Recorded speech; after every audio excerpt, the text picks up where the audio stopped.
كسبت ربنا لا تؤاخذنا إن نسينا أو أخطأنا ربنا ولا تحمل علينا إصرا كما حملته على الذين من قبلنا ربنا ولا تحملنا ما لا طاقة لنا به واعف عنا واغفر لنا وارحمنا أنت مولانا فانصرنا على القوم الكافرين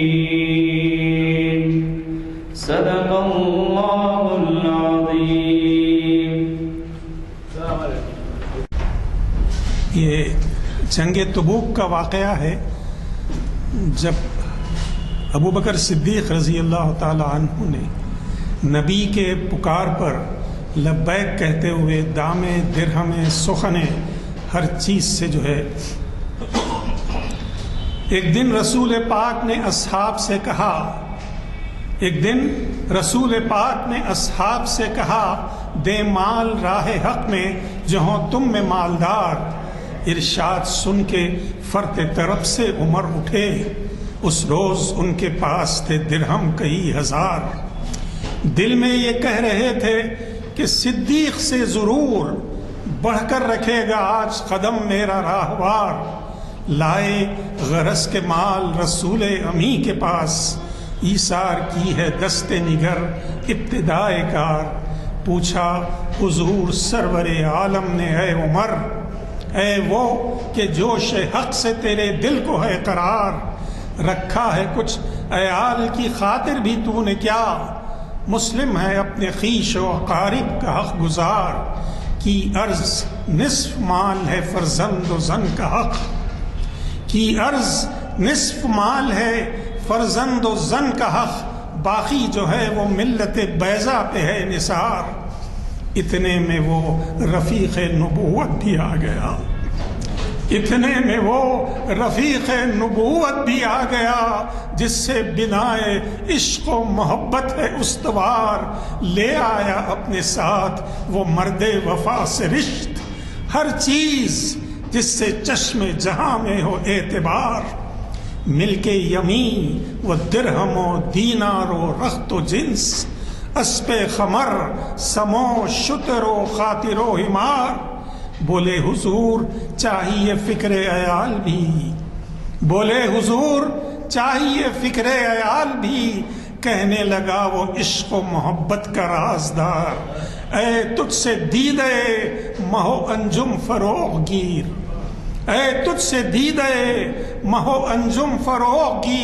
اے تیری ذات باعث تکوین روزگار. پروانے کو چراغ ہے بلبل کو پھول بس صدیق کے لیے ہے خدا کا رسول بس. عنوانات ایسے ہیں کہ طبیعت چاہتی ہے کہ گھنٹوں سنیں لیکن وقت کی مجبوری بھی ہمیں تنگ کرتی ہے کہ اذان مغرب سے قبل ختم کریں. آج کی یہ نشست جامع مسجد عالیہ گن فاؤنڈری کے کانفرنس ہال میں بتاریخ 9 جنوری 2019 مطابق 2 جمادی الاول 1440 ہجری بروز چند جہاں بعد نماز عصر منعقد ہو رہی ہے. اس کا آغاز ہمارے مسجد ہی کے امام کی خوش اعلان خیرات سے ہوا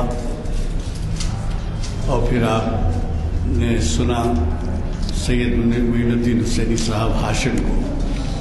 میں ہاشم اس وجہ سے کہہ رہا ہوں کہ وہ شاعری بھی کرتے ہیں اور تخلص بھی ہے لیکن وہ نمایاں نہیں ہونا چاہتے. مگر کلام ان کا جو ہے بہت ہی معیاری ہوتا ہے اور کئی مقامات پہ سنایا جاتا ہے اور حتیٰ کہ یوم رحمت للعالمین میں بھی انہوں نے لوگوں کو گرمایا ہے جو بڑے پیمانے پہ جلسہ ہوتا ہے نمائش میدان میں. حضرات اس بات کے وضاحت کی چندہ ضرورت نہیں ہے کہ ہمارے محفل میں شرکت کرنے والے شاید 70-80% ایسے ہوتے ہیں جو مقدمات مقدسہ ساکت میں یا کے رہ کے آئے ہیں یا مقدمات مقدسہ ساکت کی زیارت کے لیے جاتے آتے رہے ہیں۔ آج ہم استقبال کرتے ہیں افتخار حسین صاحب کا بھی، جنہوں نے بھی حال میں مقامات مقدسہ کی زیارت کی، اور وہ سال میں 1-2 دفعہ عمرے کے لیے بھی جاتے ہیں، اور ہماری محفل کے لیے نہ صرف شخصی طور پہ دلچسپی لیتے ہیں بلکہ دعائیں بھی کرتے ہیں اور حاضر رہتے ہیں، مالی حصے سے بھی بہت کچھ ہمارے ساتھ سلوک کرتے ہیں۔ بہرحال آج کے اس عنوان میں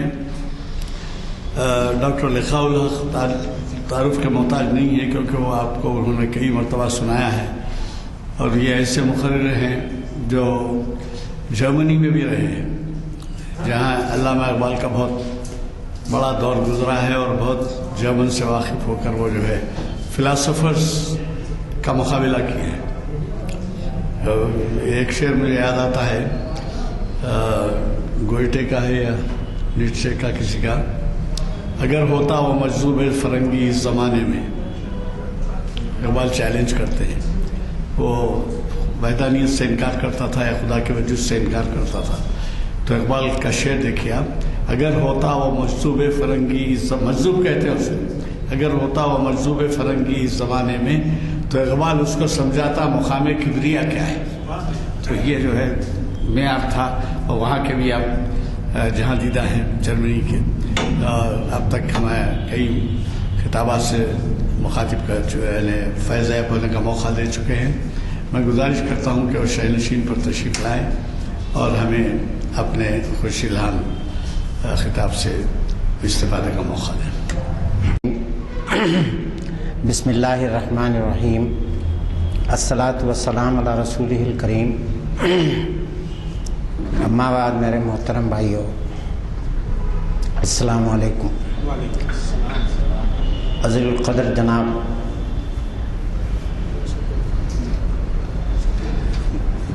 ڈاکٹر حبیب اشرف صاحب اور دیگر قارئین اور غلام یزدانی صاحب، آپ سب کا میں مشکور ہوں۔ میں کو اتنا بڑا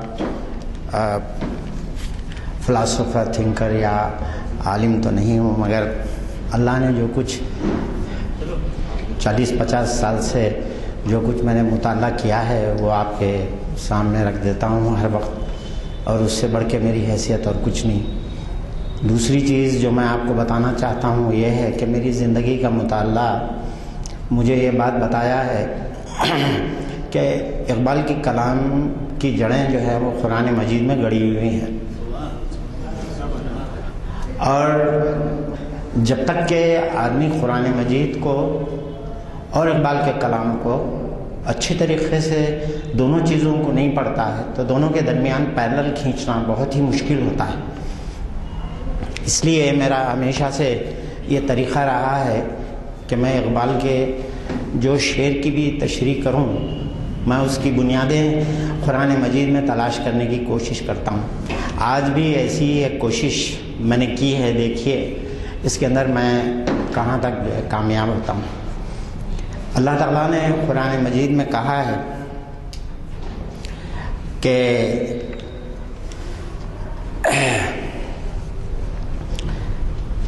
اللہ خلقکم ثم یتوفاکم، اللہ نے تم کو پیدا کیا اور اس کے بعد تم کو موت دیتا ہے، اور اس کے بعد اللہ تعالیٰ فرماتے ہیں کہ وَمِنْكُمْ مَنْ يَرْزَلُ أَرْزَلَ الْعُمْرِ لِكَيْ لَا يَعْلَمَ بَعْدَ عِلْمٍ شَيْئًا إِنَّ اللَّهَ عَلِيمٌ قَدِيرٌ، کہ اس کے بعد اللہ تعالیٰ بہت سے لوگوں کو انتہائی لمبی عمر دے دیتا ہے، ارذل العمر، اور اس کے بعد اللہ تعالیٰ کہتے ہیں کہ جس کو میں لمبی عمر دیتا ہوں، سورہ یاسین میں جیسا کہ اللہ تعالیٰ نے فرمایا وَمَنْ نُعَمِّرْهُ نُنَكِّسْهُ فِي الْخَلْقِ، کہ میں جس کو لمبی عمر دیتا ہوں اس کی ساخت کو پلٹ دیتا ہوں. تو یہ جو ہے وہ یہ ہے کہ آدمی پھر سے بچپن کی طرف لوٹ جاتا ہے اور وہی چیزیں انسان کو جو ہے وہ بالکل ایک بچہ بن کے رہ جاتا ہے آدمی جب اس کو.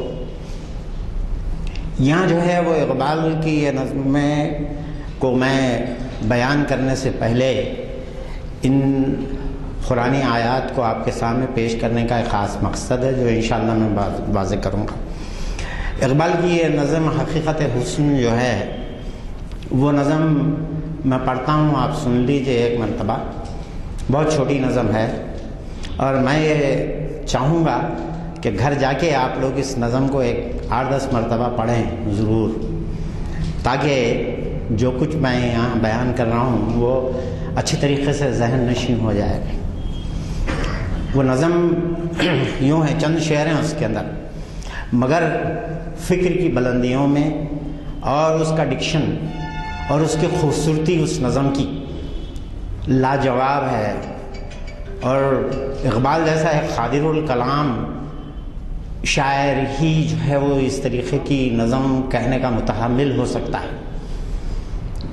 اقبال کہتے ہیں، خدا سے حسن نے ایک روز یہ سوال کیا، خدا سے حسن نے ایک روز یہ سوال کیا، جہاں میں تو نے مجھے کیوں نہ لازوال کیا. یہ سوال کیا حسن اللہ میاں سے، تو ملا جواب کہ تصویر خانہ ہے دنیا. ملا جواب کہ تصویر خانہ ہے دنیا، شب دراز عدم کا فسانہ ہے دنیا. ہوئی ہے رنگ تغیر سے جب نمود اس کی، وہی ہنسی ہے حقیقت زوال ہے جس کی. یہ جواب اللہ تعالیٰ مرحمت فرماتے ہیں حسن کو. اب آپ دیکھیے کہ اس کے بعد سے جو خوبصورتی اقبال نے نظم کے اندر پیدا کی ہے. کہیں قریب تھا یہ گفتگو خمر نے سنی، کہیں قریب تھا یہ گفتگو خمر نے سنی، فلک پہ عام ہوئی اختر سحر نے سنی. سحر نے تارے سے سن کر سنائی شبنم کو، زمیں کی بات بتا دی فلک کی بات بتا دی زمیں کے محرم کو. بھرائے پھول کے آنسو پیام شبنم سے، کلی کا ننھا سا دل خون ہو گیا غم سے. چمن سے روتا ہوا موسم بہار گیا، شباب سیر کو آیا تھا سوگوار گیا. یہ ہے میرے بھائیوں، نظم آپ نے سنی اور اس کی خوبصورتی آپ نے جو ہے ملاحظہ فرمائی. اس کا ڈکشن اور اس کا طرز جو ہے وہ دیکھنے سے تعلق رکھتا ہے، سننے سے تعلق رکھتا ہے. حسن جو ہے ایک ایسی چیز ہے جس کو کئی فلاسفرز نے بیان کرنے کی کوشش کی ہے. اور حسن جیسا کہ ہم سمجھتے ہیں کہ صرف خواتین ہی کا حصہ نہیں ہے، بلکہ مرد بھی جو ہے وہ خوبصورت ہوتے ہیں. اور اللہ تعالیٰ نے نیچر کے اندر اور فطرت کے اندر بے بہا حسن کے خزانے لٹائے ہیں.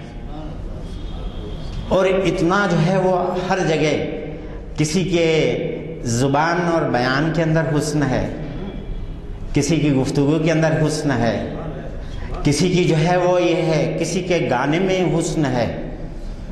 جیسا کہ جو ہے وہ غالب جیسا شاعر کہتا ہے کہ اس غیرت ناہید کی ہر شان ہر تان ہے دیپک، شعلہ سا لپک جائے ہے آواز تو دیکھو. آپ دیکھیے کہ جو ہے وہ آواز کی تعریف جو غالب نے جو ہے کی ہے.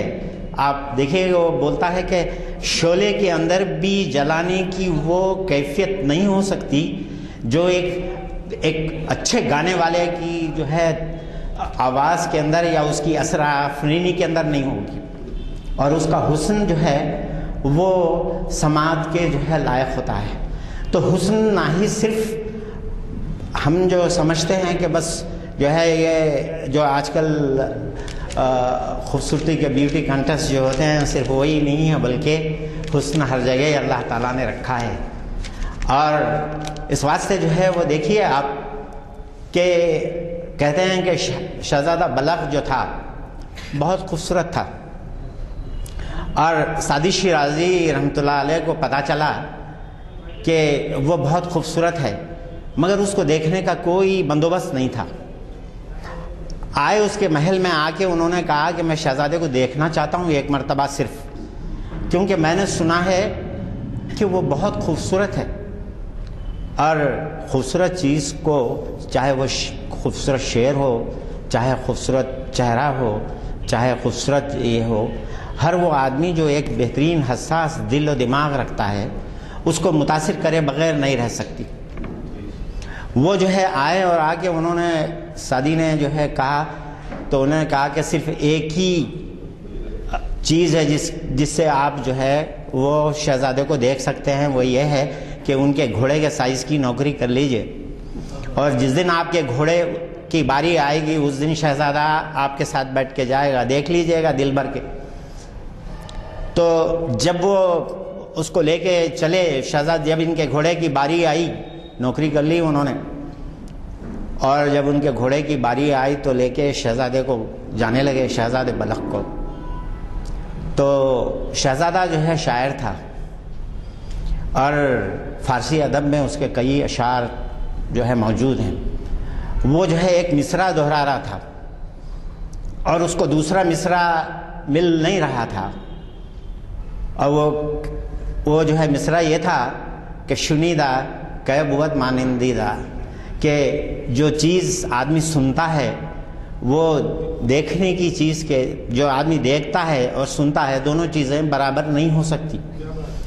جو چیز آدمی دیکھ لیتا ہے اور اس کی جو ہے کیفیت کچھ اور ہوتی ہے، جیسا قرآن مجید میں اللہ تعالیٰ نے کہا کہ عین الیقین، ایسا یقین جس کے اندر انسان اپنی جیسا اپنے سر کی آنکھوں سے جو ہے کوئی چیز کو دیکھے۔ تو سعدی جو ہے وہ چل رہے تھے، چلتے چلتے سعدی نے کہا اگر جام بخشی ہو تو میں عرض کروں، تو شہزادہ بولا کہ ہاں عرض کرو، بتاؤ مجھے۔ تو کہنے لگے کہ ترا دیدہ و یوسف را شنیدہ، کہ تجھے دیکھ رہا ہوں اور یوسف کے تعلق سے سنتا تھا، شنیدہ کا بود مانندیدہ، کہ جو چیز سنی ہوئی اور جو دیکھی ہوئی چیز وہ برابر کیسا ہو سکتی ہے۔ شہزادہ بولا کہ تم خطاً کوئی نارمل آدمی نہیں ہو، تم بہت بڑے جو ہے نا وہ اہل قلم اور شاعر ہو، تم یہ کوئی نہیں بول سکتا تھا۔ بعد میں جب اس کو پتہ چلا کہ یہ سعدی شیرازی ہیں تو بہت جو ہے وہ متاثر ہوا اور معافی چاہا کہ آپ کو، میرے کو دیکھنے کے لیے آپ کو اتنی جو یہ کرنے لگی۔ میرا بولنے کا مطلب صرف یہ ہے کہ آدمی جو ہے وہ یہ ہے حسن اور اس کا اپریسیشن ہر جگہ جو ہے وہ آپ دیکھ لیجئے کہ انسانی زندگی کے اندر ہم کو جو ہے وہ نظر آتا ہے آپ، اور پھر وہ اس کی اپریسیشن انسان کے دل پہ اور اس پہ اتنی گہرے طور پہ اثر انداز ہوتی ہے کہ بیان سے باہر۔ ایک مرتبہ بعض روایات میں آیا ہے کہ اورنگزیب عالمگیر اپنی بیگم کا جو مقبرہ ہے اورنگ آباد میں، رابعہ دورانی کا مقبرہ، وہاں نماز پڑھ رہے تھے، اور زیب النساء جو اس زمانے کی مشہور شاعرہ تھی، ان کی بیٹی وہ بات بیٹھی ہوئی تھی، اس نے جو ہے ایک مصرع پڑھا، کدام جو ہے نا چہار چیز بدل غم برید مت کدام چہار، کہ چار چیزیں دل سے غم کو مٹا دیتی ہیں، وہ کون سی چار چیزیں ہیں؟ سوال خود شعر کے اندر سوال تھا، چہار چیز بدل غم برید مت کدام چہار۔ اس کے بعد بولتی ہے کہ شراب سبزہ آب رواں وہ روئے نگار، کہ جو ہے شراب دل سے غم کو جو ہے مٹاتا ہے، اور سبزہ ہرے بھرے سبزہ زار دیکھنے سے انسان کی آنکھ اور دل کے اوپر جو اثر ہوتا ہے وہ بھی غم کو جو ہے دل سے مٹاتا ہے۔ اس کے بعد کہتی ہے کہ آب رواں بہتا ہوا پانی، یہ جو ہے وہ ڈائنامزم ہے، بہتا ہوا پانی۔ اقبال نے بھی اس کو کئی جگہ استعمال کیا ہے، بہتے پانی کو، اور یہ جو ہے وہ کہتی ہے کہ آب رواں وہ روئے نگار اور بہترین چہرہ یہ بھی جو ہے دل سے غم کو مٹاتا ہے۔ تو آپ دیکھیے کہ جو ہے وہ یہاں پہ میں ابھی بتا رہا تھا کہ اقبال نے بھی جو ہے نا وہ بہتے پانی کا استعمال کیا ہے، اور وہ اس کو انہوں نے کہا کہ وہ جوئے کوہستان اچکتی ہوئی بڑے پیچ کھا کر سنبھلتی ہوئی، رکے جب تو سل چیر دیتی ہے یہ، پہاڑوں کے دل چیر دیتی ہے یہ، تو سنائے ساقی لالا فام سناتی ہے یہ زندگی کا پیام۔ تو زندگی اقبال کے نزدیک ڈائنامزم کا نام ہے، اور یہی جو ہے چیز جو آدمی کو بھلی لگتی ہے کہ بہتا، جیسا کہ میں نے کہا کہ بہتا ہوا پانی وہ تو اتنا نرم ہوتا ہے مگر اس کے باوجود بھی وہ سلوں کو کاٹ دیتا ہے۔ اقبال بیان کرتے ہیں رکیے جب تو سل چیر دیتی ہے یہ، پہاڑوں کے دل چیر دیتی ہے یہ۔ پانی کی ایک چھوٹی سی اسٹریم جو پہاڑوں کے اوپر سے نیچے آتی ہے، اس کے اندر یہ طاقت ہوتی ہے اتنی نرم و نازک ہونے کے باوجود بھی، کس وجہ سے؟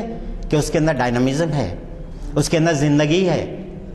اور اقبال بولتے ہیں کہ زندگی عبارت ہے ڈائنامزم سے، اور یہی تصور اقبال نے حسن کے اندر ڈائنامزم کا استعمال کیا ہے۔ اس کو اقبال کا تصور حرکی کہتے ہیں، اور اس کے اوپر بڑے بڑے ہمارے جو ہے قدیم علماء نے، جو اقبال کے بڑے بڑے ایکسپرٹ ہیں، انہوں نے بڑی اچھی جو ہے وہ مضامین لکھے ہیں۔ خود عزیز احمد صاحب نے اس کے اوپر بڑی بہترین طریقے کے اوپر روشنی ڈالی ہے، اور میں آپ لوگوں سے گزارش کروں گا کہ عزیز احمد صاحب کی کتاب اقبال کے اوپر ضرور پڑھیے گا، وہ اپنے موضوع کے اوپر ایک بڑی بہترین کتاب ہے۔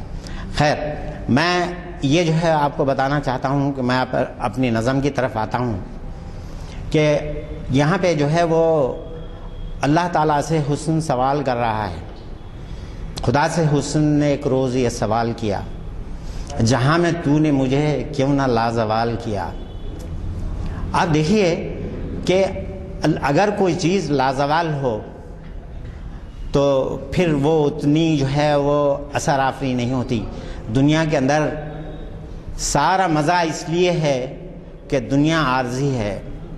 اگر دنیا ہمیشہ رہنے کی جگہ ہو جاتی جنت کی طرح تو اس دنیا میں رہنے کا کوئی مزہ نہیں تھا۔ یہ دنیا اسی لیے مزیدار ہے کہ یہ عارضی ہے، اور یہ آپ دیکھیں کہ اور اس کے اندر ایک اتنا بڑا نقطہ پوشیدہ ہے کہ کوئی چیز بھی جب اس کو موت واقعی نہیں ہوتی تو پھر وہ اتنی حسین باقی نہیں رہتی، اور اس کی ویلیو انسان کے پاس اتنی زیادہ نہیں ہوتی جو ہمیشہ جو رہنے والی چیز ہے۔ اسی لیے اقبال یہاں پہ سوال کر رہا ہے حسن اللہ میاں سے کہ خدا سے حسن نے ایک روز یہ سوال کیا، جہاں میں تو نے مجھے کیوں نہ لازوال کیا۔ ملا جواب کہ تصویر خانہ ہے دنیا۔ اللہ تعالیٰ کہہ رہے ہیں کہ دنیا ایک تصویر خانہ ہے۔ اب آپ دیکھیے کہ تصویر خانہ کس کو کہتے ہیں۔ تصویر خانہ ایک ایگزیبیشن گراؤنڈ ہے، ایک ایگزیبیشن ہال ہے۔ اس کے اندر دو چیزیں ہیں، ایک تو وہی ہے کہ اللہ کی تخلیق کے بے شمار ایگزیبٹس اس کے اندر رکھے ہوئے ہیں۔ اس دنیا کے اندر بہترین کارنامہ اللہ تعالیٰ کی تخلیق کا ہر نمونہ اس دنیا کے اندر اللہ نے ایگزیبٹ کر دیا ہے، اور انسان کو دعوت دی ہے قرآن مجید کے اندر کہ اس جو یہ تمہاری نظروں کو جو یہ کچھ نظر آ رہا ہے اس کو بغور مطالعہ کریں۔ اور ان فی خلق السماوات والارض واختلاف اللیل والنہار لآیات لأولی الالباب، کہ اس جو ہے نا پے در پے رات اور دن کے آنے میں اور اس کائنات کے اندر بے شمار نشانیاں ہیں ان لوگوں کے لیے جو عقل و فہم رکھتے ہیں۔ اور اللہ تعالیٰ تدبر کی دعوت دے رہا ہے کہ دیکھو ان کو اور مجھ تک پہنچنے کی کوشش کرو، اس میری تخلیق کو دیکھو اور میری مخلوق کو دیکھو اور خالق تک پہنچنے کی کوشش کرو۔ یہ جو ہے دعوت ہے جو یہ ایگزیبیشن گراؤنڈ جو ہے دے رہا ہے۔ ملا جواب کے تصویر خانہ ہے دنیا، شب دراز عدم کا فسانہ ہے دنیا۔ میرے بھائیو، یہ ایک بہت گہرا جو ہے مصرع ہے۔ یہ جو ہے اس میں کیا ہے کہ اللہ نے انسان کو بنایا، بنانے کے بعد جب اس کو وہاں اس کی تخلیق کی تو اللہ نے جو ہے وہ اس کے اندر روح پھونک دی۔ یہ روح کیا ہے؟ یسألونک عن الروح، کہ لوگ محمد صلی اللہ علیہ وسلم قرآن مجید کہتا ہے کہ آپ سے پوچھتے ہیں کہ روح کیا چیز ہے، کہہ دیجئے کہ الروح من امر ربی۔ اے محمد صلی اللہ علیہ وسلم لوگوں سے بتا دیجئے کہ روح جو ہے کچھ نہیں ہے، یہ اللہ کا حکم ہے، it's a word of God.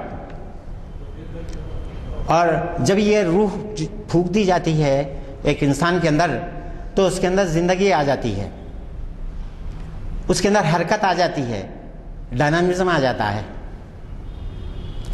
اور جب اس روح کو اللہ تعالیٰ واپس لے لیتے ہیں، کھینچ لیتے ہیں، تو پھر انسان کی موت واقع ہو جاتی ہے اور انسان مر جاتا ہے، حرکت ختم ہو جاتی ہے۔ حرکت ختم ہو جانے کا نام ہی موت ہے۔ آپ کسی ڈاکٹر کو بلا کے بولیے کسی آدمی کو جو ابھی سکرات کے عالم میں ہے کہ یہ مر گیا یا نہیں مر گیا، ڈاکٹر آ کے سب میں پہلے آنکھوں کا مشاہدہ کرتا ہے۔ اگر آنکھیں گھوم رہی ہوتی تو بولتا کہ نہیں، ابھی آنکھیں گھوم رہی ہیں، آنکھوں میں ڈائنامزم ہے، ابھی مرا نہیں ہے، یہ زندہ ہے ابھی۔ تو زندگی جنبش سے علامت ہے، اور سکون اور یہ جو ہے موت کی علامت ہے۔ اس لیے اگر آدمی جب تک کہ اپنے آپ کو زندہ سمجھتا ہے، اپنی دنیا آپ پیدا کر اگر زندوں میں ہے، اقبال کہتے ہیں کہ اگر تو سمجھتا ہے کہ تو زندوں میں ہے تو پھر اپنی دنیا آپ پیدا کر، تیرے کو اللہ نے تخلیق کی صلاحیت دی ہے۔ تو میرے بھائیوں، یہاں پہ آپ دیکھیے گا کہ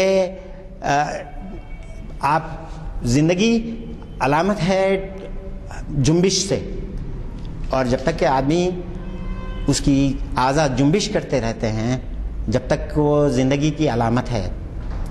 اور یہاں پہ آپ دیکھیے کہ اس جملے کے اندر شب دراز عدم کا فسانہ ہے دنیا۔ جب اللہ تعالیٰ نے انسان کو بنا دیا، اپنے اندر سے روح پھونک دی، اور اس کے بعد انسان سے چند غلطیاں سرزد ہوئی، اس کے جواب میں اللہ نے اس کو آسمان سے کہا کہ اب تم یہاں پہ جنت میں نہیں رہ سکتے، تم اب نیچے اتر جاؤ، فاہبط منہا، کہ تم یہاں سے اتر جاؤ، چلے جاؤ یہاں سے، اور جا کے جو ہے وہ دنیا میں اپنی زندگی گزارو۔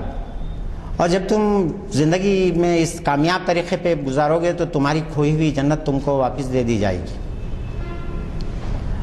اور یہ روح کا جو تصور ہے، آپ دیکھیے کہ مولانا روم جو بہت بڑے صوفی تھے، انہوں نے جو ہے وہ یہ کہا کہ یہ روح کو اور جسم کے تعلق کو بیان کرنے کے لیے ایک خاص قسم کی سملی جو ہے، تشبیہ وہ استعمال کرتے ہیں مولانا روم۔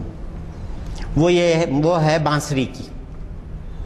بانسری میں کوئی زندگی نہیں ہوتی، مگر جب بانسری بجانے والا اس کے اندر ہوا پھونکتا ہے تو وہ چلانے لگتی ہے۔ اسی طریقے سے مولانا روم کہتے ہیں کہ انسان کو بنانے کے بعد اللہ نے جب اس کے اندر بے جان تھا انسان، جب اس کے اندر اللہ نے روح پھونکی تو اس کی روح آج تک تڑپ رہی ہے، اور جس نے پھونکا ہے اس کی طرف پلٹنے کے لیے بے چین ہے، اتصال کے لیے بے چین ہے۔ اس واسطے اقبال ایک جگہ کہتے ہیں کہ شوق میری لے میں ہے، شوق میری نئے میں ہے، نئے بانسری کو کہتے ہیں، اور یہ وہی لفظ ہے، مستعار لیا گیا ہے مولانا روم سے۔ جذبہ اللہ میرے رگو پے میں ہے، صرف اللہ اور اللہ میرے رگو پے میں ہے۔ اقبال کہہ رہے ہیں کہ آپ اس شعر کو آپ سنیے، شوق میری لے میں ہے، شوق میری نئے میں ہے، جذبہ اللہ میری رگو پے میں ہے۔ تو آپ دیکھیے کہ جو ہے وہ اقبال نے یہاں پہ کہا کہ جو شب دراز عدم کا فسانہ ہے دنیا، یہاں پہ جب اللہ تعالیٰ نے جو ہے آدم سے کہا کہ تم اب دنیا میں چلے جاؤ، تو انسان کی روح بے چین ہو گئی کہ اسے اپنے مالک سے، اپنے خالق سے دور ہونا پڑ رہا ہے۔ اس واسطے اقبال ایک جگہ کہتے ہیں، باغ بہشت سے مجھے حکم سفر دیا تھا کیوں، کارے جہاں دراز ہے اب میرا انتظار کر۔ جو ہے کہتے ہیں کہ جو ہے وہ اتنا لمبا عرصہ ہے، اب میرا انتظار کر، تو مجھے جنت سے نکلنے کا حکم دیا، میں نکل گیا، اب تو اب میرے لیے تڑپ رہا ہے، میری روح اگر تڑپ رہی ہے تیرے سے اتصال کے لیے، تیرے سے ملنے کے لیے، تو اب ایک لمبا عرصہ گزار۔ اور یہی شب دراز عدم کا فسانہ ہے دنیا۔ اس مصرعے کے اندر جو اقبال نے یہ لفظ کہا ہے، اس کو سمجھنے کے لیے میرے بھائیوں قرآن کے اندر اتنا غرق ہونا پڑتا ہے، یہ اتنی آسانی سے نہیں سمجھ میں والی چیز جو ہے۔ شب دراز عدم کا فسانہ ہے دنیا، ہوئی ہے رنگ تغیر سے جب نمود اس کی، وہی ہنسی ہے حقیقت زوال ہے جس کی۔ میرے بھائیوں آپ دیکھیے کہ دنیا میں ہر چیز کے اوپر وقت کا اثر ہوتا ہے۔ وقت ایک بڑی ظالم چیز ہے، وہ ہر ایک کے اوپر اثر انداز ہوتی ہے۔ انسان کے اوپر ہر چیز پہ جو ہے وقت کا اثر ہوتا ہے۔ اور آپ دیکھ لیں کہ آج اگر آپ ایک سائنٹسٹ ہیں، اگر آپ ایک بایولوجسٹ ہیں، تو آپ ایک پودا اس کی عمر کیا ہے معلوم کرنے کے لیے اس کے اندر جو مختلف قسم کے رنگز ہیں اس کی انالیسس کر کے بتاتا ہے کہ یہ اتنے سال پرانا ہے، اتنے ہزار سال اس کو ہو گئے ہیں، اتنا یہ ہو گیا ہے۔ کہ یہ وقت کا اثر انسانی زندگی کے اوپر ہی نہیں بلکہ کائنات کی ہر چیز کے اوپر وقت کا اثر ہوتا ہے۔ اور میں نے اس سے پہلے بھی اپنے ایک لیکچر میں آپ کو یہاں بیان کیا تھا کہ امام غزالی رحمۃ اللہ علیہ نے والعصر کی تفسیر کے اندر یہ بات کہی، والعصر ان الانسان لفی خسر، کہ جو ہے انہوں نے کہا کہ ہر انسان کو اللہ تعالیٰ نے ایک پیکیج دے دیا ہے ٹائم کا۔ اس کو امام غزالی رحمۃ اللہ علیہ ایک برف کی سل سے تعبیر کرتے ہیں، اور یہ برف کی سل ہے کہ مستقلاً پگھلتی چلی جا رہی ہے، یہ رکنے والی نہیں ہے جو ہے۔ اور آپ دیکھیے یہ آپ وقت کا جو سلسلہ روز شب، اصل حیات و ممات سلسلہ روز شب جو ہے، آپ پوری اقبال نے ایک نظم کے اندر اس جو ہے نا سلسلہ روز شب کو بیان کیا ہے۔ تو اس کا اثر جو ہے انسانی، میں اس وقت وہ نظم چونکہ میرے اس میں نہیں ہے اس لیے میں اس پہ زیادہ توجہ نہیں دوں گا، مگر آج جو میں نے پڑھی ہے نظم اس کے اوپر میں زیادہ جو ہے وہ کنسنٹریٹ کرنا چاہتا ہوں۔ وہ یہ ہے کہ اللہ تعالیٰ نے جو ہے وہ اس کو انسان کو پیدا کیا، اس کے بعد اس کو جنت سے نکالا، اور اب انسان تڑپ، اللہ تعالیٰ بھی بے چین ہے اپنے جو ہے وہ بندوں سے ملنے کے لیے، اور بندہ بھی بے چین ہے اللہ سے ملنے کے لیے۔ اس واسطے اقبال کہتے ہیں کہ کارے جہاں دراز ہے اب میرا انتظار کر۔ یہاں جو ہے وہ تک آنے کے بعد اقبال کہتے ہیں کہ وقت کا اثر ہر چیز کے اوپر ہوتا ہے، کوئی چیز چھٹی بھی نہیں ہے۔ آپ کھانے کو رات بھر رکھ دیجئے اتر جاتا ہے، اور پھول چند لمحوں کے لیے کھلتا ہے پھر جو ہے مرجھا چلے جاتا ہے۔ کائنات کے اندر ہر چیز کے اوپر وقت کا اثر ہوتا ہے، کوئی چیز پرماننٹ نہیں ہے، کوئی چیز پرماننٹ نہیں ہے۔ انسان کی زندگی، محمد صلی اللہ علیہ وسلم نے یہ فرمایا کہ میں ایک طرف سلام پھیرتا ہوں تو مجھے امید نہیں ہوتی کہ اللہ میرے کو اتنا ٹائم دے گا کہ میں دوسری طرف سلام پھیروں۔ موت انسان کے بازو کھڑی ہے مگر انسان کو اس کا احساس نہیں ہے، اتنی قریب ہے مگر اس کا احساس انسان کو نہیں ہے۔ اور یہ جو ہے وہ کہہ رہے ہیں کہ آدمی جب یہ سمجھ جائے کہ مجھے جو ہے وہ یہ میری زندگی عارضی ہے، تو آدمی کو احساس ہو جائے گا کہ دنیا میں ایک ہی چیز کو جو ہے، ایک جگہ اقبال کہتے ہیں کہ تھوڑا شوگر کا پیشنٹ ہوں زمانے سے، اس لیے ذرا بولتے وقت منہ سوکھ جاتا ہے۔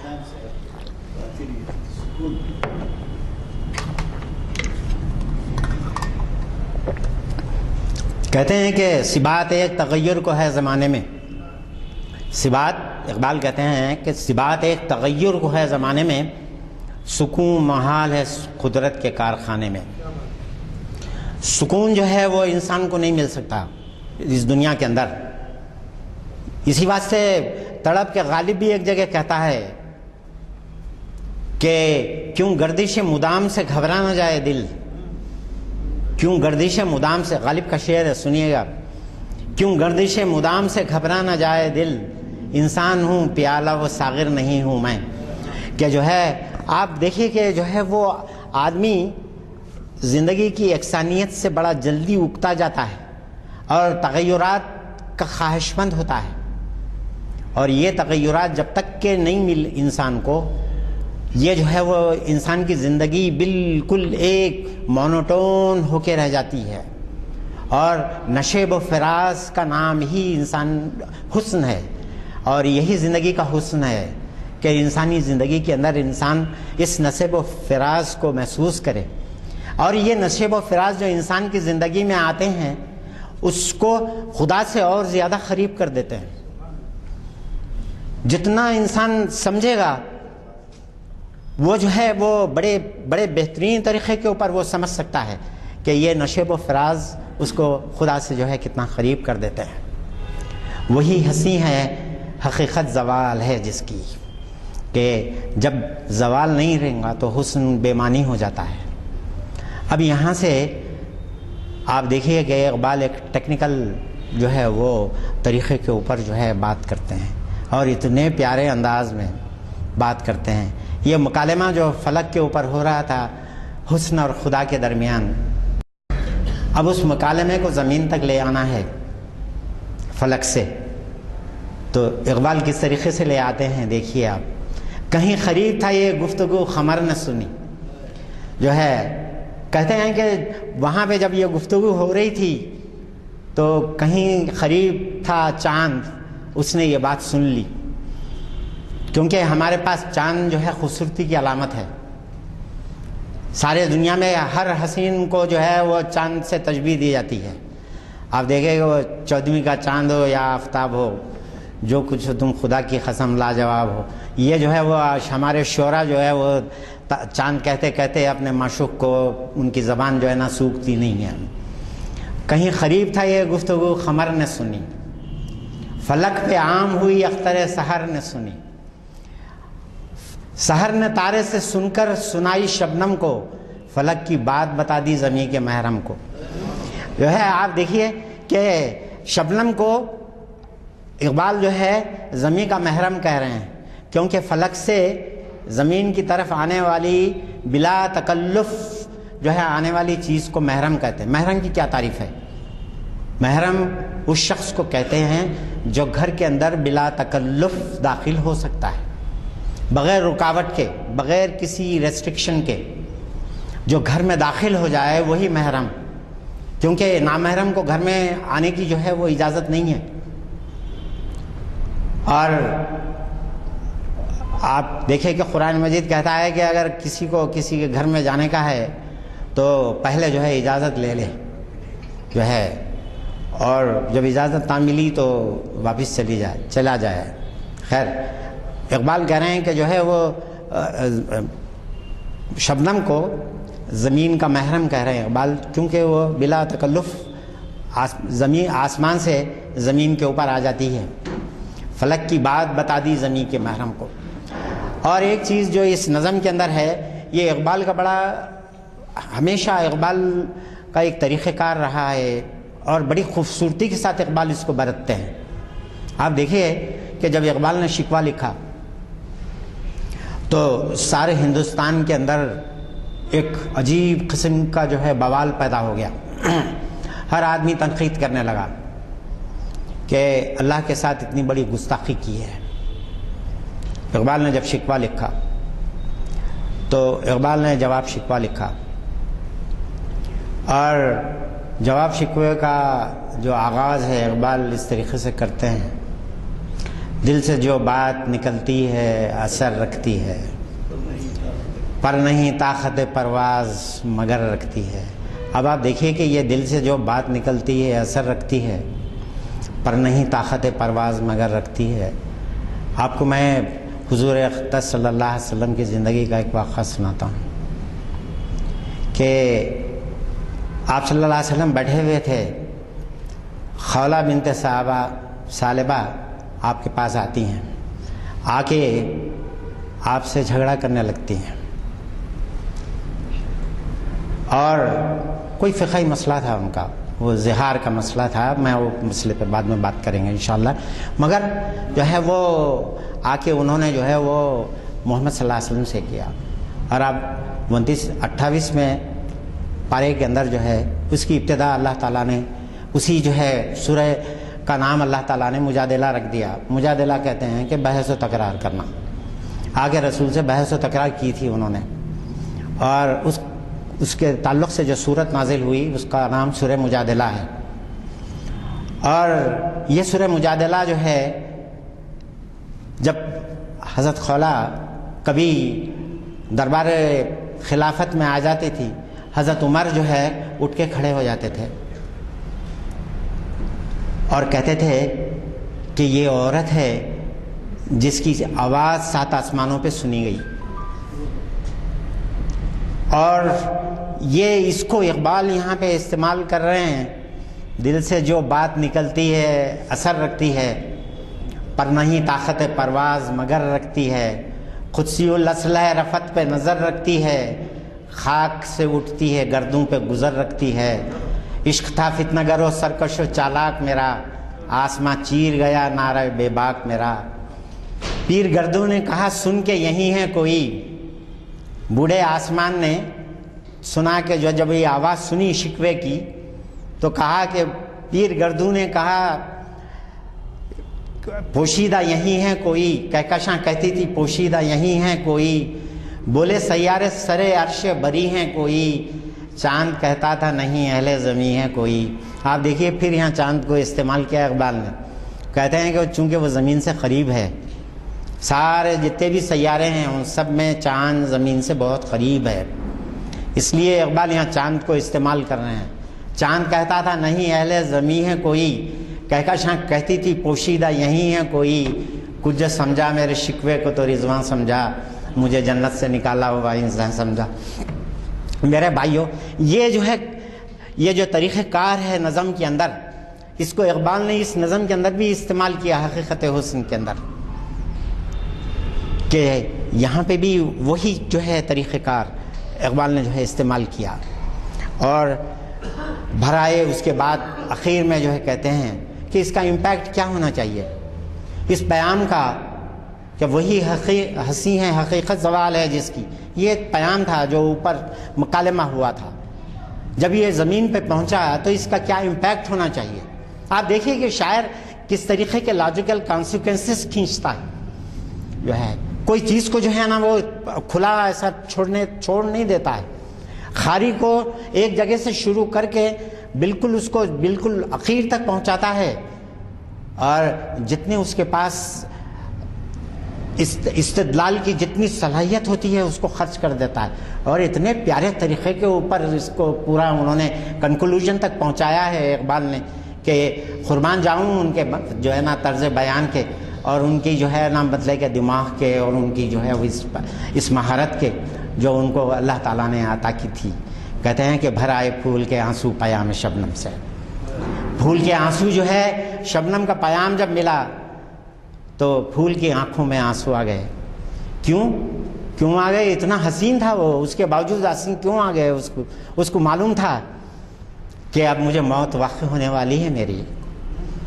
جو ہے ایک شاعر نے بڑی بہترین بات کہی ہے، کہتا ہے کہ افسردگی گل پہ ہنسی جب کوئی کلی، آواز دی خزاں نے کہ تو بھی نظر میں ہے۔ جو ہے آپ دیکھیے کہ آج آدمی خوش ہو جاتا ہے کہ وہ مر گیا اور میں ابھی زندہ ہوں، مگر بات دراصل یہ ہے کہ موت کسی کو چھوڑنے والی نہیں ہے۔ کلبہ افلاس میں دولت کے کاشانے میں موت، اقبال کہتے ہیں موت کے فلسفے کو بیان کرتے ہوئے، کلبہ افلاس میں دولت کے کاشانے میں موت، دشت و در میں شہر میں گلشن میں ویرانے میں موت، موت ہے ہنگامہ آرا خلز میں خاموش میں، ڈوب جاتے ہیں سفینے موت کی آغوش میں۔ جو ہے آپ دیکھیے کہ کہیں بھی جو ہے وہ موت انسان کا پیچھا نہیں چھوڑتی، اقبال نے جو ہے کہا۔ اور پھر اس کے بعد اقبال کہتے ہیں کہ موت کے فلسفے کو اتنے آسان طریقے کے اوپر اقبال نے بیان کر دیا۔ وہ مثال دیتے ہیں، دیکھیے کہ پانی اور ہوا آئی، موج اٹھا لائی ہوا پانی کے اندر، بلبلیں بناتی ہوئی آ رہی ہے موج، تھوڑی دیر کے بعد پھر جو ہے نا وہ جزر ہوتا ہے، واپس جاتی ہے اور ان پورے بلبلوں کو توڑتی ہوئی چلی جاتی ہے۔ یہ مثال دیتے ہیں اقبال۔ تو کہتے ہیں کہ جنت نظارہ ہے موج ہوا بالائے آپ، موج مستر توڑ کر تعمیر کرتی ہے حباب، کہ موج مستر توڑ کر تعمیر کرتی ہے حباب، کتنی بے دردی سے اپنا نقش مٹا دیتی ہے یہ، کیسی پھر نہ کر سکتی پیدا اگر اپنا ہوا، پھر نہ کر سکتی حباب اپنا اگر پیدا ہوا، توڑنے میں اس کو ہوتی یونا بے پرواہ ہوا۔ میرے بھائیو، اقبال کہتے ہیں کہ اللہ تعالیٰ خالق ہے، اس نے موت اور حیات دونوں چیزیں پیدا کی ہیں، اور اس لیے کہ تعمیر بھی اسی کا کام ہے، بنانا بھی، اور تخریب بھی اسی کو زیب دیتی ہے۔ اس لیے کہیں انسانوں کو چیونٹیوں کے مانند رگڑ کے رکھ دیتا ہے، جو ہے زلزلے ہیں اور مختلف چیزیں آتی ہیں، انسانوں کے گروہ کو دفن کر دیتا ہے۔ اس کو جائز ہے یہ، کیونکہ پیدا کرنے والا بھی وہی ہے اقبال کے نزدیک۔ اس روش کا کیا اثر ہے حیات تعمیر پر، یہ تو حجت ہے ہوا کی قوت تعمیر پر۔